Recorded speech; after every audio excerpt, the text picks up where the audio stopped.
start the meeting, it being after 4 o'clock, and I formally declare this meeting of the Hunters Hill Local Planning Panel open.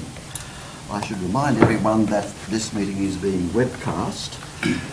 You should therefore be respectful of others when speaking, and note that a recording will be made and will be presumably archived. It's appropriate that we panel members introduce ourselves so that you know who we are, and we'll each do that in turn. I'm David Lloyd. I am a lawyer. I'm a QC. I'm a former judge of the Land and Environment Court. I'm a former acting judge of the Supreme Court. I am currently an adjunct professor of law at Western Sydney University. I'm Chris Young. I'm a town planner and traffic engineer. I've got 27 years experience in local government, running council development control section and forward planning section, and another 19 years as a private consultant. I'm Meredith Shield. I'm formerly a councillor and deputy mayor and chair of the Conservation Advisory Panel here on Hunters Hill Council for the past, previously, almost 10 years. I'm Ron Edgar. I'm an architect and a heritage consultant. I run my own practice, but I'm also on other local planning panels and act as heritage advisor to Cumberland Council, amongst advice, Land Environment Court, expert witness in various situations for both for representing councils and independent applicants. All right, well, with that we can move straight on to the agenda. The first item is the proposed development at 19 The Avenue, Hunters Hill. I can advise the meeting that we viewed the site of this development. We'll do the minutes first. Oh, the minutes. The minutes from the last meeting. The minutes from the last meeting. I wasn't here. Was anyone here? Yes, I was here. I'll move the minutes from last meeting. All right. Minutes confirmed. Chris Young, Yes. second Meredith Shield. All right. Thank you. Now we can move on to the first item. 19 The Avenue, Hunters Hill. The panel inspected the site of this earlier in the day, and we have noticed that the architect of the applicant wishes to speak. Ms. Wenger, please come forward. Okay. And Standing? Yep. You have the floor. Okay, thanks. You know the recommendation here is to refuse. Just to refuse it, yeah. All right. Well, I was hoping that we could maybe adjust it in some way so that we could achieve something of a carport or garage, so that the whole thing hasn't been a waste of time for the applicants. I don't know what you think. I like our planning panel, but I don't think it's such a big... we comply with the LEP apart from the landscape ratio, but that's existing, so we're not making any changes to that. We're actually making a betterment to that. I'm happy that if we want to move it back slightly. We haven't had that discussion with council, so I'm open to your suggestions.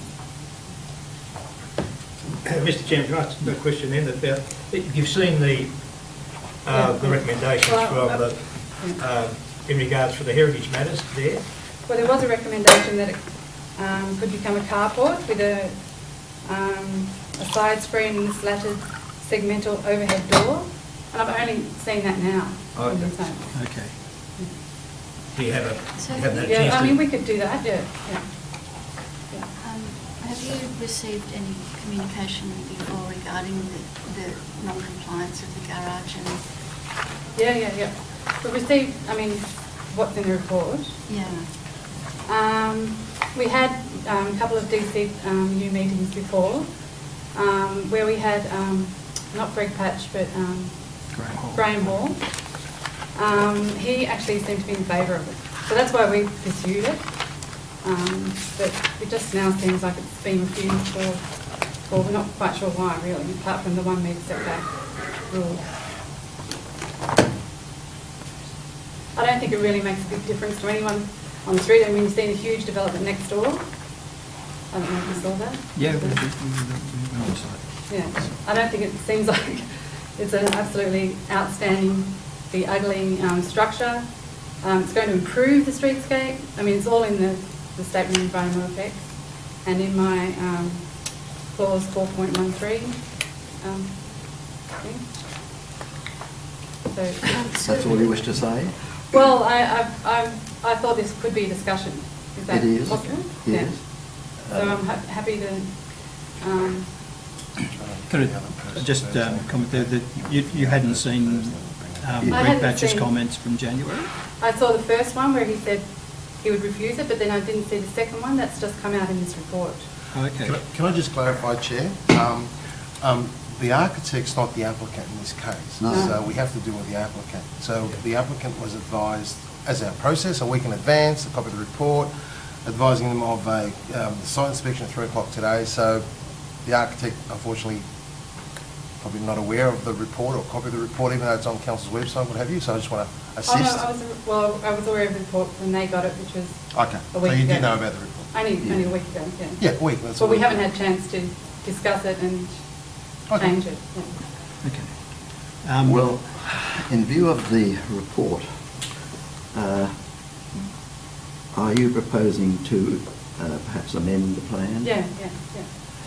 So are you asking us to defer the matter so that you can bring forward an amended plan? Yeah. Well, if that's the way we have to do it, yes. Yeah. Because I can tell you that the feeling amongst the panel is to support the recommendation. Oh, okay, well, that's a feeling. Uh, Oh, no, the But if recommendation you of wish the to, refusal. if you wish us to No. defer it so that you can bring back forward an amended plan Yeah. which meets some of these concerns, Yeah, then we're happy to do that. yes. But I mean, I just wanted to get what kind of change we should be It making. appeared to us at the site, and correct me if I'm wrong, but it appeared to us that you would have the opportunity to have an enclosed garage set further back. Yep. That would need to be behind the building line So- section, so it would end up going under your deck, and then a carport section in front of that, so open stand in front of that. Open stand. Yeah. So have an open stand and then excavate It- way back. Further back. Yeah. It appeared that You'd have to excavate underneath the house. No, along the side of the house. It just appeared that there would be room. It said that there was. And a I mean, dimension. you would have to go and have a look at this, but it appeared that there would be room in here. But you would obviously Yeah. have to have a look at that. Yeah, we are happy, but the front building line, is that the veranda or the actual No, the wall of the veranda. house? The veranda line. Okay, so we can go to the veranda You got line. back behind 1 the metre side. behind the veranda line. Yeah, okay. Well, we're happy to do that. What did you say you're happy to do? Move it back so that it's 1 metre behind the veranda line? Yes. Could And I that s- would be for the garage? Yes. Yeah. Could I suggest that would be for, similar to what Greg Patch has recommended here, that, with the segmental overhead door, so to treat that as more or less a specification. Okay, so a carport and not a solid roof? with Well, I think it's garden. semi-enclosed, the way Greg's described it there is so that it's semi-open. It's Yeah. a bit more, Non-solid? Non-solid, yeah. Okay. Sorry, the DCP says 1 metre behind the building line, which is actually this wall Yeah, here. yeah. So that would mean the enclosed part of it would need to be back here. Right, That's to meet the DCP. Okay, yeah. okay. But that means we would have to actually excavate underneath the house. It's getting too tight. That's only 2.5 metres from the end. Hmm. So it means you'd have to underpin the whole side of the house. It's a huge job, I'm not sure that. If Well, then you- perhaps put in an argument as to why that's unreasonable in the circumstances, I and think we did. Yeah, you did that before, but then we're Yeah. back where we started. Yeah. So it's a question of somewhere between here and there. We're happy Could we to have it agree? not too far back. Yeah, but could we agree then that to the alignment of the house, because the veranda does give that, and it at least keeps part of the garage carport within that splayed area, splayed boundary area. So you're saying a 1 metre behind that one there? Well, I said 1 metre back behind there, but Meredith is correct actually, Yeah. the DCP. If we could get it back so that it was in line with the wall at least, then it would. You've got more I room. don't know, I'd have to defer to Well- Chris or David? Well, there's two alternatives Yeah. here. Yeah. There's two alternatives. We can either defer it, Yep, and it will come back to another panel. yep, It won't be the same panel. okay, Or we can refuse it on the grounds that are recommended, Yeah. and you can then come back for a review, what used to be called a Section 82 review, it's called Right. something else, It's called and with a different plan, and that can be dealt with. That there will be two alternative ways to go. so what's the difference? But the difference is, whatever you do, the plans have to be re-notified, re-advertised, Yeah. neighbours notified. In each case? The cleanest way for us to do it is simply to refuse it on the grounds that are stated. You can then come back for a review with an amended plan, Yeah. which meets some of these concerns. Which we, yeah, right, It'd be okay. a Section 82. That's the That would be a suggestion. Section That's what 82. we suggest. Okay, What's the new 82? So 8.8.2. It's- 8.2. It's the new number. I'm still not up to date with the new number. Neither so am that's I. not like a completely new DA, it's like, it's not. It's not a Because it's not a new DA. No. It's a review of the DA. It's an application to review the determination that we're about to make with an amended plan that you will furnish and which has to be re-notified. Okay, All right? yeah, okay, I think that's probably fair enough, All right. Thank you very Okay, much. thank you. All right, is the panel agreed? Is the panel agreed? Yes, with no, I that? agree with that. All right, so Okay. the formal determination of the panel is to adopt the recommendation for the grounds stated in the assessment report. The reasons for refusal are set out in that report. Thank you very Okay. much. Okay, thank you. Thank you. All right, we can now move on to the proposed development of 55 Wyberina Road, Hunters Hill. Again, the panel inspected this proposal earlier in the day and viewed the property from the two of the adjoining properties. Now, we have noticed that we have some speakers who wish to address us. Who wants to come forward first?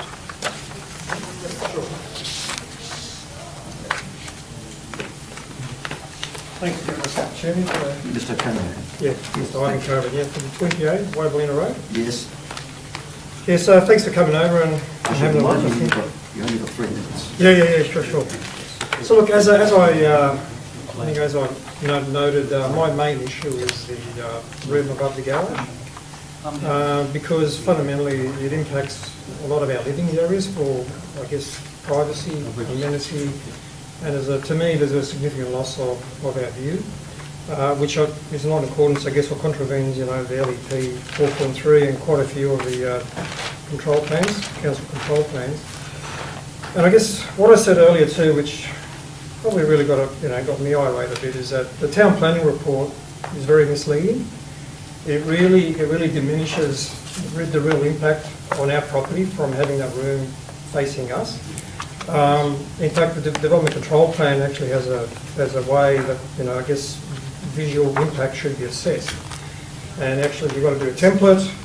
That template should then, I guess, be checked by a registered surveyor. And that should then actually been put on a photo montage so people can look, this is what it looks like, I guess, from a standing point of view. So if you look at the photo that was put in the development report by the town planners, it's a photo from domain.com, which we all know real estate photos, they love using wide-angle lenses, 16 millimetres. So I guess the impact on us looking at 55 Wyberina Road, it looks like it's 1,000 kilometres away, it's far away, and it diminishes the impact. So I guess you had a look. You can see from our main bedroom, it's almost a big wall in front of us, and the privacy, having the window which is actually not opaque or anything like that, looking straight into our bedroom, which means that we're having the enjoyment of our room. And then obviously is our study, still a big impact, slightly less, and obviously our only outdoor area, it's overlooked, and our living room too. So if we're at the dining table, we can look straight up. So to us, it's a major issue. I mean, that's the major issue for us, but overall, I guess in conclusion, I mean, if that can be addressed, I mean, I'm happy. I mean, I want Mario to, really, go well with his house. I think it's great that we're all improving our houses, but this is a big problem for us. It's an impact, Thank you very much. All right. Who wishes to speak next? Come forward, please. Sharon Bealey. Now, just for the record, you should state your name and address. Sharon Bealey, 11 Fern Road, Hunters Hill. All right. You have 3 minutes. Our visual privacy is compromised by the large number of windows that look into our habitable rooms and deck. Of particular concern are the ensuite window on the northeastern corner and the windows in the entry vestibule and staircase. The first floor will be much closer to us than it currently is. The numerous large windows are a concern, particularly if the tree is removed, even partly. While the new plan shows obscure glazing on the ensuite bathroom windows, the ensuite window is still a concern as it will be floor to ceiling, much greater than it is now. Currently, when the window is open from the bottom, we see the upper torso and head of the person in the room. When the window is open from the top, we see directly into the adjoining room. We request the window be fixed, closed, unable to be open. This window looks directly across to our dining, living and kitchen areas. It is most disconcerting watching someone in the bathroom as we eat or while we cook. This end of Wyberlina Road is a laneway, not the wide road that forms Wyberlina Road from the corner of Fern Road. We've expressed concerns about the ridge height, which will cause some loss of view of the Gladesville Bridge. Thank you.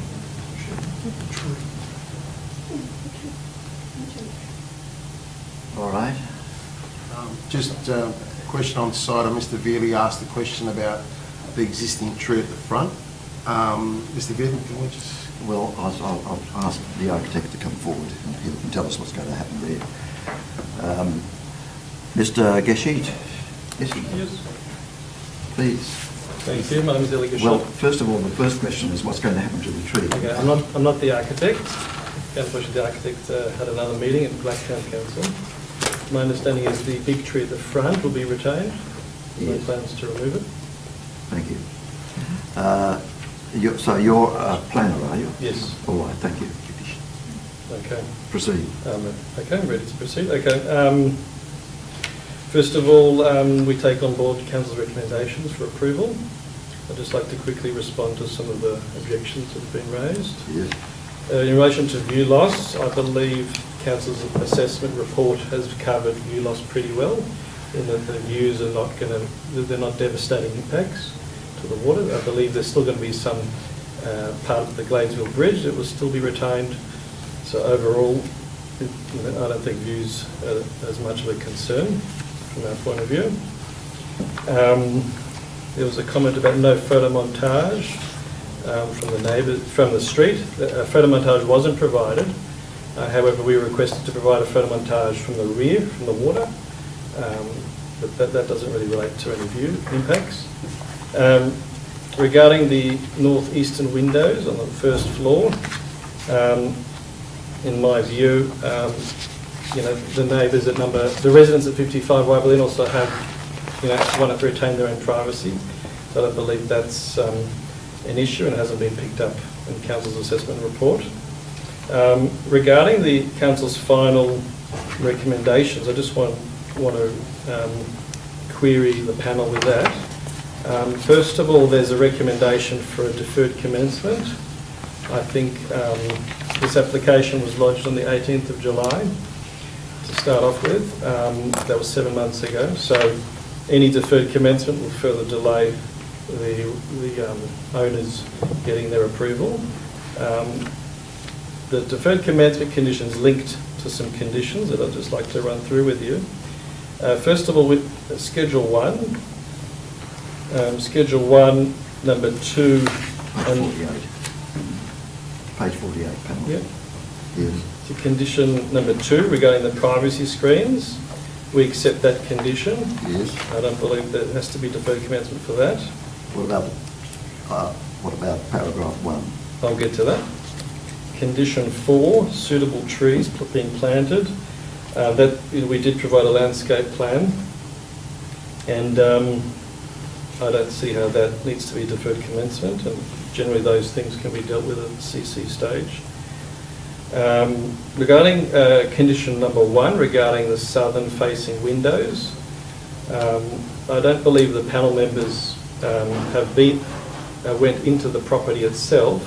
There are currently views from my client's son's room. Could I just present to you some photos that we've taken for you? Because these conditions suggest to basically block out these windows.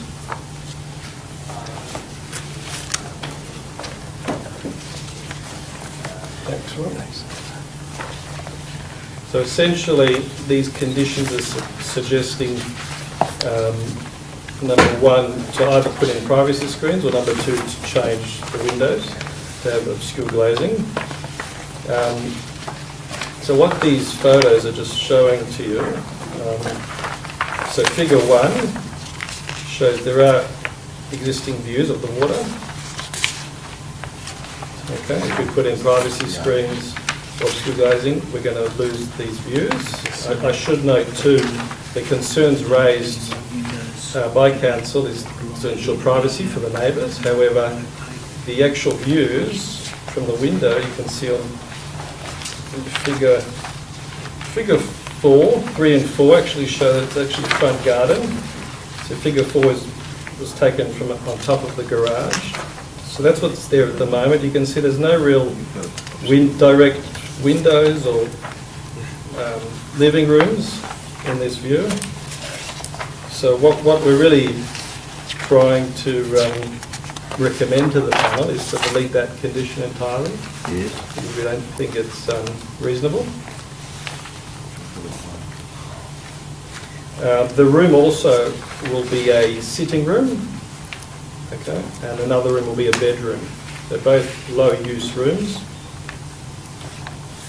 Okay. The other condition, condition 3, relating to the landscape plan and architecture plans not matching up. The architect has advised us that the only difference is there's a pathway in a different position. So there'll still be as much landscaping, there's no change.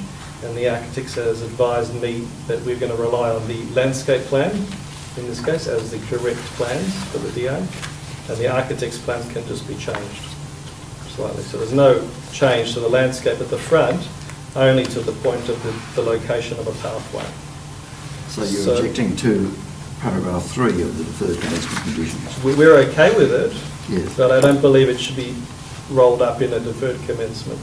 You can, it can simply We can be part of a CC condition that the landscape architect can fix. You're asking for it to be reduced to the construction certificates? Correct, yes. And the architect's happy to adjust the plan. So the second sentence, you're asking it to read such detailed information being provided on architectural plans to be submitted before the construction certificate is issued. Yes, we're happy with that.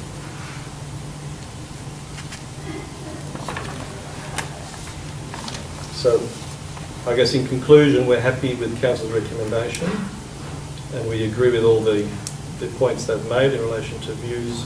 You know, the proposal does comply with FSR landscaping, setbacks, and in terms of heritage too. Council recommends it's okay from a heritage point of view.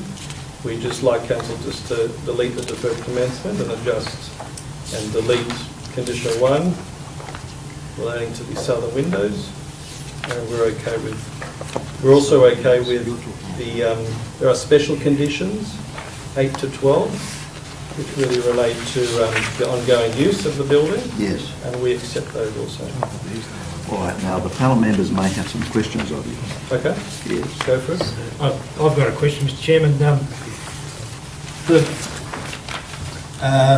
You talk about it's only a sitting room, and so it'd have a low use. I wouldn't agree with you on that. And I think that a sitting room, particularly on that particular level with those views up there, would have a fairly high occupancy. It'd be good to see the views out there.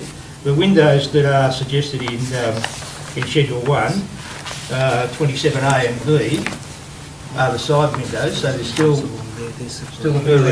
Yes. Yep. So this is, I think, in your own, with those ones that you put in here, they would be stopping the overlooking into this sort of area here, the That's adjoining. right, which is not really a trafficable area in terms of the neighbour's property. Yeah, overlooking the neighbour's rear yard, their own, overlooking But those that's properties. that's a front yard. I'd like to point it to the panel also. The actual rear yard is along the water where there's a pool. Yeah. So that's not the primary, the way I understand. I've never been there, but that area is, I guess you walk into the property and out. There's no, you can see from that photo, there's no pool or deck or any area as such. And also there's no, council's DCP really is geared towards protecting privacy where windows are facing each other.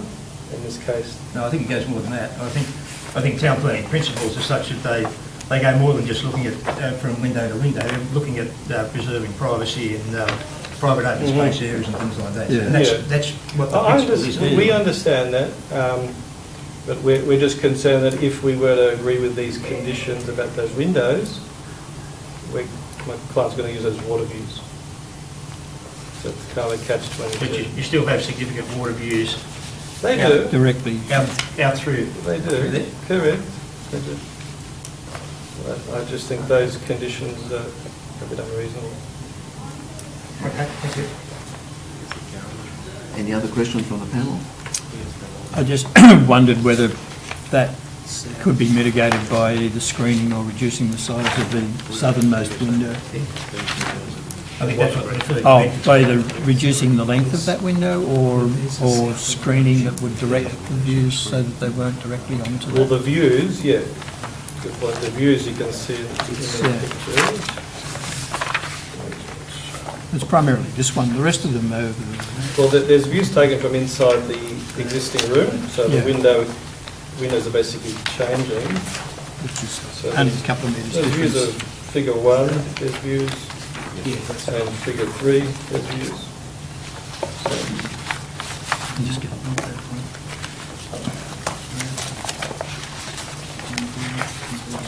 That's basically from that window. is that Yeah, right? yeah, so if we put a privacy screen.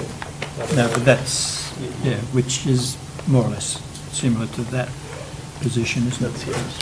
That's the window there, but that, Yep. the It's view that that you're hoping to location, get is really Yeah. in that area Yeah, there. yeah. That's the same view. Chris? That's the water. So everyone's entitled to their views, we It's the water. we understand that, we're just trying That's the to... street. Yeah. As we're talking about, towards the front. So that is a bedroom at the moment. At the moment, I yeah. think that Chris's point is that a bedroom is much lower use than a sitting room would be, and that the outlook from the sitting room That window. Yeah. and that is window. more likely to have an impact than from a bedroom. What are they overlooking? Yeah. Could I add, Mr. Chairman, too? It is a sitting room, okay, even though there's couches there, it's not a room where you're standing up. If you're standing up, for sure you can see down. If you're sitting, watching the view or TV or reading a book, it's the use of the room too that makes it as if it's not a high traffic room compared to like a kitchen living room. I think there might be a few people standing up there. Okay. I understand what you're saying. There's only a family living there. The other question that I've got is that when we looked at the site there, this relocated bedroom here does impact significantly on this sort of view corridor through here, and it certainly does take away a fairly large view of the bridge, etc. Is there any way of thought about being able to reduce the impact of that particular room by not necessarily taking it over that part? We haven't actually got, as has been pointed out to us by the residents, the photo montage is certainly in the of this particular picture here that's in the tenacity assessment. that particular section of the view is not what I saw. Of course, well, we didn't go into the property for No. obvious reasons, but we were doing that as a face value view assessment. We also were not requested by council to do a view assessment as part of the application, so we were of the view that there was no view. We did respond to various changes like landscaping, so we didn't think we needed to address view impacts any further than in the SEU. And these views are also not iconic too, I should point out. Would you be amenable to considering an amendment to? No. Okay. It hasn't been a consideration until now. As I said, we did lodge it at the end of July. It's now February. It hasn't come up until now. Okay. Any other questions from the panel? No? No, I think No? questions are more amongst the We panel. We have to discuss Yeah. this amongst ourselves. That's okay. Thank you for that. Okay, pleasure. The panel has to discuss this amongst ourselves to reach a determination. And I understand the practices here is we do it in public rather than in private, although protocol says we can do it in private. You're the chair. What we might do is, I think we might take a short adjournment and see if we can come to a common view. Otherwise, we'll have to come back and do it that way. So, We'll make the explanation. Yeah. yeah, we'll explain. We'll get the plans next door and have a look. Yeah, Yeah. we need Those to. things in detail. All right. So what we'll do is we'll take a short adjournment and then come back and tell you what we have to say. Just stay here. We'll Just bring yourself.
I can say that the panel has reached an agreement and it is unanimous.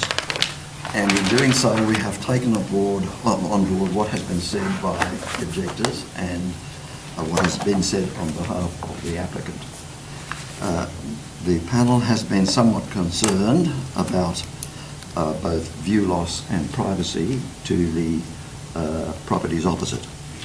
As far as privacy is concerned, we think that the window treatment of the east-facing windows is sufficient to ensure privacy to the property opposite.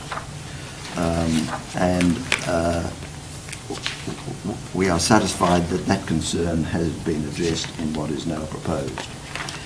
In relation to view loss from the other property opposite, we have had quite a careful discussion about this. We think we can provide the applicant substantially what the applicant seeks, and at the same time meet some of the concerns about view loss, particularly from the upper bedroom. We note that it is a bedroom and that it does have an expansive view to the left in any event, but we appreciate that there will be some view loss which we are prepared to ameliorate. And the panel has therefore decided that the width of that bedroom should be reduced by 1 metre, and the view line should be reduced by 1 metre, which will afford the applicant the additional bedroom and afford you at least some view through that corridor between the pencil pine and the house. This will require the submission of amended plans, so it will necessarily involve a deferred commencement consent. So the deferred commencement consent will also confirm that the window treatment proposed to windows 27A, 27B, 29D and 29C shall remain. The main view is directly to the west. It's an expansive view, and the treatment of those windows as proposed will preserve privacy and avoid overlooking to the properties to the south. So the determination of the panel is that it be a deferred commencement consent. The deferred commencement conditions are, as stated in the assessment report, and there will be an additional deferred commencement condition reading as follows: submission of amended plans reducing the width of the proposed southern bedroom on the first floor level, I'll rephrase it, reducing the width of the proposed southern bedroom wall and roof at first floor level by 1 metre from the southern boundary.